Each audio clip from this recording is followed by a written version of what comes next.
Best health packages up to 80% discount. Tirumala Diagnostics. నమస్తే, welcome to Suman TV. నేను మీ యామ్ని. ప్రస్తుతం మనతో ఉన్నారు ప్రముఖ ఆధ్యాత్మికవేత్త, ప్రముఖ జ్యోతిష వాస్తు పండితులు, బ్రహ్మశ్రీ డాక్టర్ నాయకంటి మల్లికార్జున శర్మ గారు ఉన్నారు. వారితో మాట్లాడదాం. నమస్కారం గురుగారు. నమస్కారం. గురుగారు, ఇప్పుడు ఈ భరణి నక్షత్రంలో అంటే పుట్టిన వాళ్ళకండి అసలు వాళ్ళ స్వభావం ఏ విధంగా ఉంటుంది, అసలు వీళ్ళకి ఏ విధంగా ఉంటుందండి ఈ నక్షత్రంలో జన్మించిన వాళ్ళకి? తప్పకుండా అమ్మ. ఓం శ్రీ గురుభ్యో నమః. భరణి నక్షత్రం వాళ్ళకి పుట్టినప్పుడు సహజంగా వాళ్ళు శుక్ర మహర్దశతో ప్రారంభమవుతుంది వాళ్ళ జీవితం అనేది. అంటే భరణి నక్షత్రం 1, 2, 3, 4 పాదాలన్నీ కూడా మనకి ఏ పాదంలో జన్మించినా శుక్ర మహర్దశ అనేది ఉంటుంది. 20 సంవత్సరాల పాటు శుక్ర మహర్దశ ఉంది. ఎందుకంటే 1వ పాదంలో పుట్టిన వాళ్ళకేమో 15 సంవత్సరాల శుక్ర మహర్దశ ఉంటుంది. 2వ పాదంలో పుట్టిన వాళ్ళకి దాదాపు 10 సంవత్సరాల ప్లస్లో ఉంటారు, 10+. అలాగా 3వ పాదంలో పుట్టిన వాళ్ళకి కొంత అయిపోతుంటుంది, అంటే 15 సంవత్సరాలు అయిపోతుంది అని అర్థం. అలాగా మనం మ్యాథమెటికల్ క్యాలిక్యులేషన్ చేసుకుంటే మొత్తం 4 పాదాలంటే ఒక్కొక్క పాదానికి 5 సంవత్సరాల పీరియడ్ అని అర్థం. 4 × 5 20 years అని అర్థం. అంటే వాళ్ళు పుట్టినప్పుడు శుక్ర మహర్దశలో జననం కలుగుతుంది అని అర్థం. అయితే ఈ శుక్ర మహర్దశలో జన్మించిన వాళ్ళకి భరణి నక్షత్రం వాళ్ళకి సహజంగా అది మేషరాశిలో ఉంటుంది. అంటే అశ్వని, భరణి, కృత్తికా పాదం మేషం అంటారు. అంటే భరణి నక్షత్రం అనేది మేషరాశిలో ఉంటుంది కాబట్టి ఇక్కడ శుక్రుడి యొక్క ప్రభావము, కుజుడి యొక్క ప్రభావం అనేది బాగా ఎక్కువగా ఉంటుంది అని అర్థం.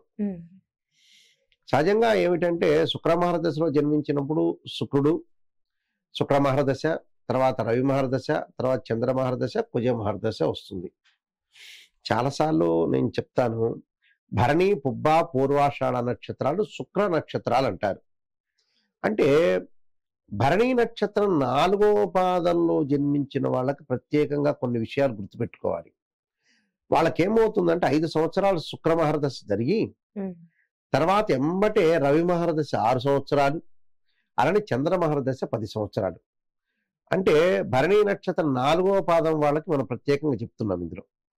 అంటే ఆ పాదంలో జన్మించిన వాళ్ళకి 5 సంవత్సరాలు శుక్ర మహర్దశ ఉండి తర్వాత రవి మహర్దశ 6 సంవత్సరాలు, అంటే 6, 5, 11, 11 తర్వాత చంద్ర మహర్దశ 10, 21 సంవత్సరాలు.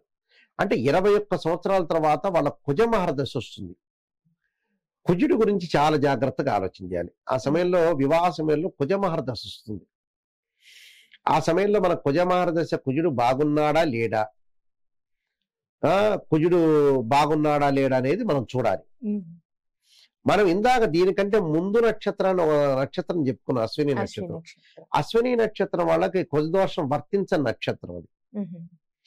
భరణి నక్షత్రానికి కుజదోషం అనేది ఉందా లేదా అని మనం టెస్ట్ చేసుకోవాలి. అది చాలా ఇంపార్టెంట్. అది ఉందా లేదా అనేది కూడా మనం చూసుకోవాలి. అంటే కుజ మహర్దశలో వివాహం చేసుకోకపోవటం అనేది మంచిది వీళ్ళు.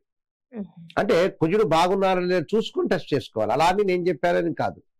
కుజ మహర్దశ కుజుడు బాగున్నాడా లేదా, కానీ కుజ మహర్దశలో కొద్దిగా ఆపుకోవటం అనేది మంచిది. అంటే ఆపుకోవటం అంటే మరి మా అమ్మాయి పెళ్లి, మా అబ్బాయి పెళ్లి ఇంకా 7 ఏళ్ళు ఎక్కడ ఆపుతాం గురువు గారు అనే వాళ్ళు ఉన్నారు. దాన్ని ప్రత్యేకంగా రెమెడీ చేసుకొని ముందుకెళ్ళటం మంచిది. అంటే జాగ్రత్త వహించాలని మనం చెప్పడం సూచనలు. అంటే కేర్గా ఉండి ముందుకు వెళ్ళాలి, అంటే చూసుకొని జాగ్రత్తగా. మా అమ్మాయికి మా అబ్బాయి కుజ మహర్దశ 21 నుంచి 28 వరకు ఉంది. ఆ వివాహం వయసు ఆ సమయంలోనే కుజుడు ఎలాంటి ప్రభావితం చేస్తాడు, జన్మలగ్నం నుంచి ఏమైనా కుజదోషాలు ఉన్నాయా అనేది కూడా మనం చూసుకోవాలి. చూసుకొని మనం ముందుకు వెళ్ళాలి. అదొకటి. దానితో పాటు వాళ్ళ యొక్క స్వభావం అంటే క్యారెక్టర్ అనేది ఎలా ఉంటుంది అని అంటే ఎడ్యుకేషన్ పరంగా ముందుకు వెళ్ళే అవకాశం అనేది ఒకటి ఉంటుంది. కొన్ని పనులు సఫలీకృతం అయ్యే అవకాశాలు ఎక్కువగా ఉండటం, దానితో పాటు అనుకున్నవన్నీ కూడా సాధించే అవకాశాలు ఎక్కువగా ఉంటాయి. అంటే ప్రతి పనిలో కూడా వాళ్ళు ముందుకు వెళ్ళే ఉత్సాహంగా ముందుకు వెళ్ళే అవకాశాలు బాగా ఎక్కువ ఉంటాయి చిన్నతనంలోనే.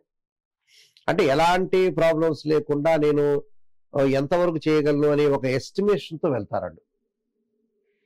అంటే ఎస్టిమేషన్తో వెళ్ళటమే కాకుండా కొంత సత్యం మాట్లాడటం, కార్యదీక్షత, అంటే ఆ పని పట్టుదలతోటి చేయాలని ఒక ఉత్సాహంతో ముందుకెళ్తుంటారు. అంటే వృత్తి వ్యాపార రంగాల్లో కూడా కొంత అనుకూలంగా ఉండే అవకాశం ఎక్కువగా ఉంటుంది.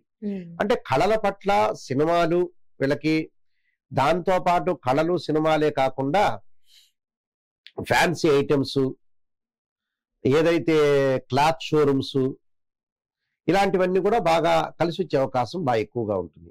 అంటే ఉద్యోగపరంగా కానీ వ్యాపార పరంగా కానీ బాగా కలిసి వచ్చే అవకాశం బాగా ఎక్కువ ఉంటుంది. అంటే ఏమి కూడా వాళ్ళు ఎలాంటి ప్రాబ్లమ్స్ లేకుండా కొంత ముందుకు వెళ్ళే అవకాశాలు బాగా ఎక్కువ ఉంటాయి. అంటే అంత ఆలోచన చేయాల్సిన పనేం లేదు. విద్యార్థులకు కూడా చాలా బాగుండే అవకాశం ఎక్కువగా ఉంటుంది.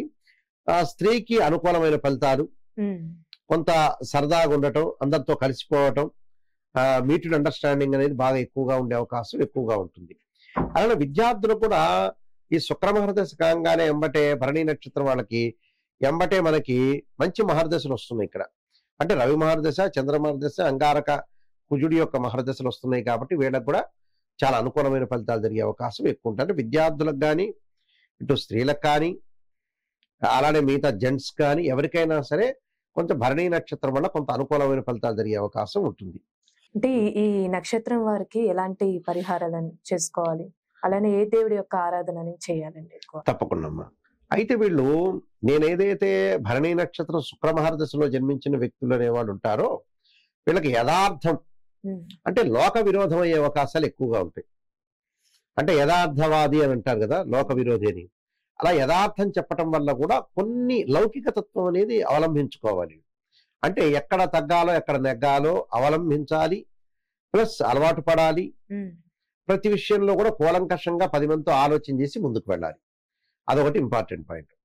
అయితే ఈ భరణి నక్షత్రం వాళ్ళకి అందరికి కూడా శుక్రుడి యొక్క ప్రభావము, కుజుడి యొక్క ప్రభావం ఉంటుంది కాబట్టి చాలా జాగ్రత్తగా ఆలోచన చేసి ముందుకు వెళ్ళాలి.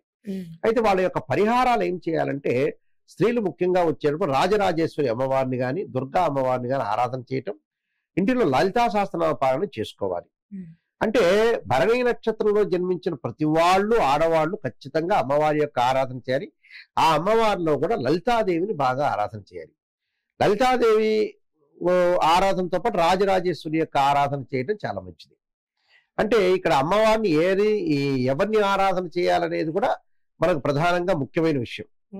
అలాగే మిగతా వాళ్ళు ఎవరైతే ఉంటారో, పురుషులు కానీ స్త్రీలు కానీ, పురుషులు ఎవరైతే ఉంటారో వాళ్ళు తప్పకుండా పరమేశ్వరుని ఆరాధన చేయాలి.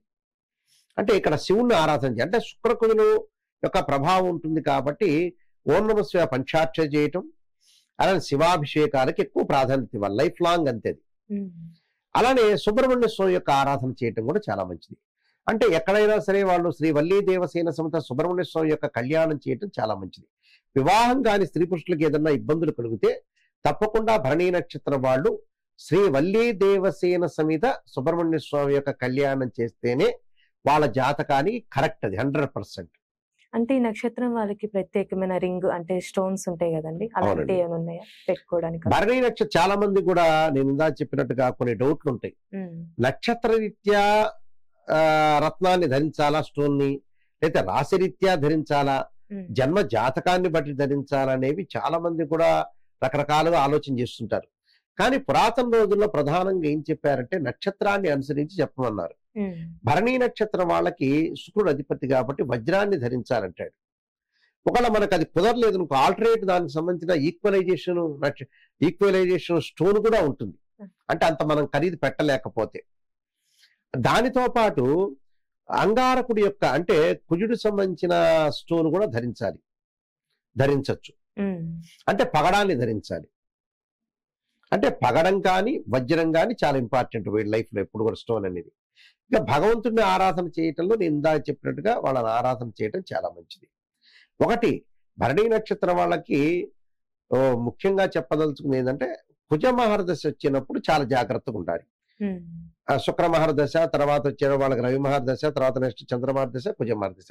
అంటే 21 నుంచి 28 వరకు కూడా భరణి నక్షత్రం 4వ పాదంలో జన్మించిన వాళ్ళకి ఆ మహర్దశ వస్తే కుజదోషం ఉందా లేదా, 2, 4, 7, 8, 12 స్థానాల్లో కుజదోషం ఉందా లేదా.